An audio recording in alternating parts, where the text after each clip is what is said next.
لا الہ الا اللہ۔ آج مسجد اقصی میں نماز کے دوران یہودیوں نے نمازیوں پر گنبد گرا دیا۔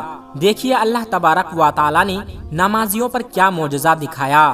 اللہ اکبر۔ السلام علیکم دوستو، مسجد اقصی میں ایک بار پھر ظلم کی انتہا کر دی گئی۔ یہودیوں نے مسجد اقصی کے گنبد کو شہید کر کے نمازیوں پر گرا دیا۔ اللہ اکبر۔ ایسا معجزہ دیکھ کر آپ کے رونگٹے کھڑے ہو جائیں گے۔ ویڈیو نے پوری دنیا میں تہلکہ مچا دیا۔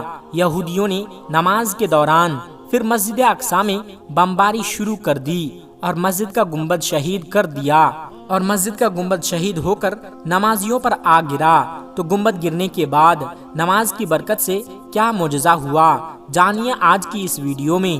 دوستو، اس ایمان افروز واقعہ کو شروع کرنے سے پہلے اگر آپ نے ہمارے چینل کو سبسکرائب نہیں کیا ہے تو ابھی سبسکرائب کر کے بیل آئیکن کو ضرور دبا دیجیے گا۔ تو چلیے شروع کرتے ہیں آج کی ویڈیو۔ دوستو، ہم مسلمانوں کا یہودیوں اور اسرائیل کے ساتھ ناقابل بیان جذباتی، تاریخی اور سیاسی رشتہ ہے۔ جب ذکر قبلہ اول بیت المقدس اور انبیاء کرام کی سرزمین کا ہو تو ہم اسرائیل کے سرزمین کے حوالے سے احترام اور عقیدت کا اظہار کرتے ہیں، لیکن جب بات فلسطینیوں پر ظلم و ستم اور قبلہ اول کی بے حرمتی اور صہیونی طاقت کی بے قابو ہونے کی چل پڑے تو گویا ہماری آنکھوں میں خون اتر آتا ہے۔ ہمیں ان یہودیوں اور اسرائیلی افواج سے شدید نفرت ہونے لگتی ہے۔ گزشتہ دنوں سے حالات بہت خراب ہوتے جا رہے ہیں۔ ہر بار یہودیوں کو منہ کی کھانی پڑ رہی ہے، مگر اس کے باوجود اپنے ڈھائے جانے والے ظلم ستم سے باز نہیں آ رہے ہیں۔ ایک ایسا ہی واقعہ نماز کے دوران پیش آیا جس نے ایک بار پھر مسجد اقصی میں چیخ و پکار کو بلند کر دیا۔ دوستو، عصر کی نماز کا وقت ہوا تو نمازیوں کا ایک ایسا سیلاب مسجد اقصی میں داخل ہوا۔ ان کا ایمان اس منزل پر تھا کہ ان یہودیوں کی سفاکی اور آئے روز ظلم کے باوجود وہ نماز کی ادائیگی کے لیے مسجد اقصی کا رخ کر رہے تھے۔ انہی میں ایک عمر رشیدہ بزرگ بھی شامل تھے جن کی ریش اور سر کے بال سفید ہو چکے تھے۔ جیسے ہی عصر کی نماز کا وقت ہوا تو نمازیوں کی صفیں بندھنے لگی اور لوگ عصر کی نماز شروع کرنے لگے۔ نمازی نماز میں مشغول تھے، تبھی اسرائیلی فوج اسلحہ لیے مسجد اقصی میں داخل ہوئے۔ انہوں نے اعلان کیا کہ تمام نمازی فوراً مسجد اقصی کو خالی کر دے۔ تمام لوگ تو نماز میں مشغول تھے، اس لیے کسی نے ان کی بات پر کان نہیں دیا۔ ان شفاق دل فوجیوں نے جب مسلمانوں کو اپنی جگہ سے ٹس سے مس ہوتے ہوئے نہ دیکھا تو پھر ظلم شروع کر دیا۔ وہ نمازیوں کو نماز کی حالت میں ہی گردنوں سے پکڑ کر اٹھانے لگے اور ان کی نماز توڑوانے لگے۔ وہ اپنی بھاری بھرکم بندوقوں سے پشتوں پر وار کرنے لگے اور ان کی سروں کو کچلنے کی کوشش کرنے لگے، مگر اس کے باوجود نمازیوں نے نماز نہ چھوڑا۔ ان کا ایمان اتنی بلندی پر پہنچ چکا تھا کہ ان کے ظلم کے باوجود انہوں نے نماز کو ترک نہ کیا اور نہ ہی اٹھ کر بھاگے۔ اس پل پر تو شاید آسمان بھی لرز رہا تھا جب ایک شفاق دل ظالم یہودی نے ایک مسلمان کے سر پر بندوق کے زور سے وار کیا اور اس کے سر سے خون کی ایک فوار نکلنے لگی، مگر وہ تو شاید ضائع نماز پر ہی شہادت نوش کرنا چاہتے تھے۔ نمازیوں نے اپنی نماز جاری رکھی۔ جب یہودیوں کو یقین ہو گیا کہ نمازی نماز نہیں چھوڑیں گے تو مسجد اقصی پر بمباری شروع کر دی۔ ہر طرف قیامت خیز منظر نظر آنے لگا۔ چھوٹے بچوں کی چیخ و پکار اور سسکیاں فضا میں شامل ہونے لگی اور گویا کہ وہ مسجد اقصی کو شہید کرنے میں لگے ہوئے تھے۔ حالانکہ مسجد اقصی یہودیوں کی بھی مقدس جگہ مانی جاتی ہے، مگر اس کے باوجود کچھ انتہا پسند لوگ مسجد کی حرمت پر مسلمانوں کی قتل و غارت اور دشمنی کو اہمیت دیتے ہوئے مسجد کو بھی نقصان پہنچا رہے تھے۔ کئی نمازیوں نے جان بچانے کی خاطر بھاگنا شروع کر دیا۔ یاد الہی میں مشغول وہ نمازی جیسے اللہ سے کلام کرنے میں مصروف تھے۔ دوستو، جب بمباری کا سلسلہ مسجد پر شروع ہوا تو گنبد کو جگہ جگہ سے شہید کر دیا گیا۔ اندر ابھی بھی کئی نمازی موجود تھے۔ جب پھر ایک بار حملہ کیا گیا تو صحن میں موجود نمازیوں کے جان پر خطرہ لاحق ہو گیا۔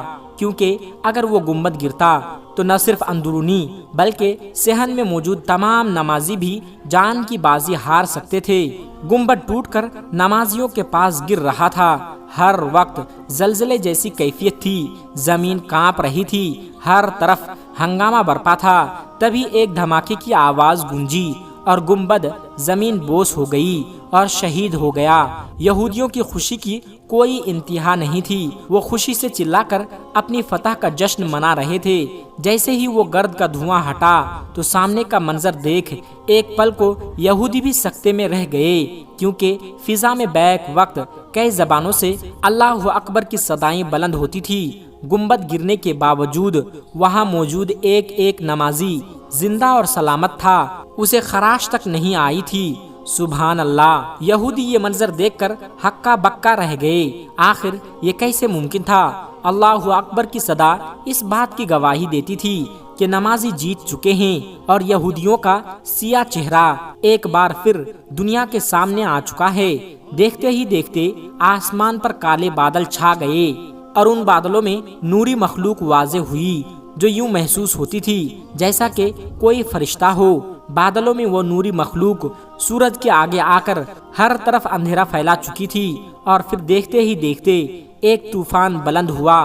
ایسا طوفان زمین پر گرے بڑے بڑے پتھروں اور ملبے کے ڈھیر کو اپنے ساتھ ہوا میں اڑانا شروع کر دیا۔ یہودیوں نے جب یہ منظر دیکھا تو خوف کے مارے وہ پتھرائی آنکھوں سے وہ دیکھتے رہ گئے، مگر وہی مسلمان نمازی جان چکے تھے کہ یہ خدا کی طرف سے ان کے لیے بھیجی ہوئی مدد ہے۔ پتھروں نے ہوا میں پرواز شروع کی اور ان یہودیوں کے سروں کو کچلنا شروع کر دیا۔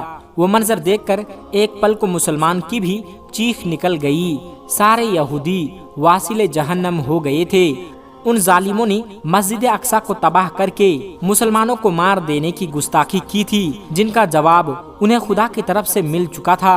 وہ عبرت کا نشان بن چکے تھے، مگر کتنے بدبخت تھے کہ ان عذاب کے باوجود ہدایت نہیں لے رہے تھے۔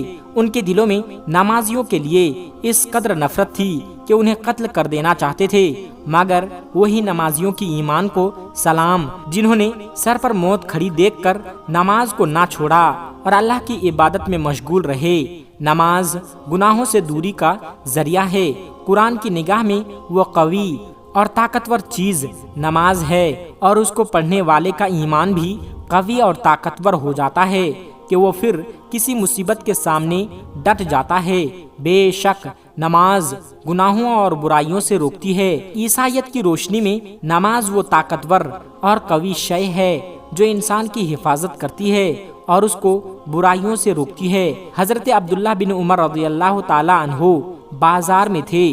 مسجد میں نماز کے لیے اقامت کہی گئی تو آپ نے دیکھا کہ بازار والے اٹھے اور دکانیں بند کر کے مسجد میں داخل ہو گئے۔ یہ دیکھ کر آپ نے فرمایا، ایسے ہی لوگوں کے حق میں ہے۔ سبحان اللہ! ان مقدس ہستیوں کے نزدیک نماز دکانداری سے بڑھ کر تھی، اس لیے یہ اقامت کی آواز سنتے ہی سب کچھ بند کر کے نماز کے لیے حاضر ہو جاتے۔ اور اب مسلمان کا حال آپ کو معلوم ہے کہ دکان کے پاس مسجد ہونے کے باوجود جماعت کے ساتھ نماز ادا کرنے کے لیے حاضر ہونے کے بجائے اپنی دکانداری میں مصروف رہتے ہیں اور نماز کے لیے حاضر نہیں ہوتے کہ اگر کوئی پیچھے سے گراہک آئے تو وہ واپس چلا جائے۔ اللہ تبارک و تعالی سے دعا ہے کہ اللہ تبارک و تعالی ہم مسلمانوں کو عقل سلیم عطا فرمائیں۔ آمین ثم آمین، اور اپنی مقدس جگہوں کی حفاظت کرنے کی توفیق عطا فرمائیں۔ آمین ثم آمین۔ دوستو، آج کی ویڈیو میں بس اتنا ہی۔ ملتے ہیں ایک پھر نئی ویڈیو کے ساتھ، تب تک آپ اپنا اور اپنوں کا بہت زیادہ خیال رکھیے گا۔ السلام علیکم ورحمۃ اللہ وبرکاتہ۔